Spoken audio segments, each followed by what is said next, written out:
Ada satu quote daripada Jack Ma. Jack Ma kata, today is hard, tomorrow will be worse, but the day after tomorrow will be sunshine. Ini adalah reality life kita lah. Bila kita start nak buat satu benda, of course mula-mula dia sukar, right?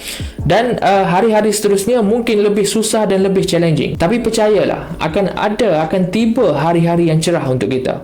Okay, so dalam quote ini juga Jack Ma nak bagi tahu kita bahawa orang yang berjaya ni bukannya orang yang genius ataupun orang yang gifted ataupun orang yang talented. Tak.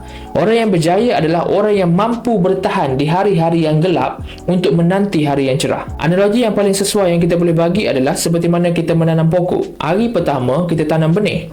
Hari berikutnya benih tadi akan mereput dan seolah-olah benih itu dah mati, right? Tapi hari berikutnya benih yang kecil tadi tu dengan segala kekuatan yang tersisa yang ada pada diri dia mampu menolak tanah ke atas untuk tumbuh dan mencari cahaya.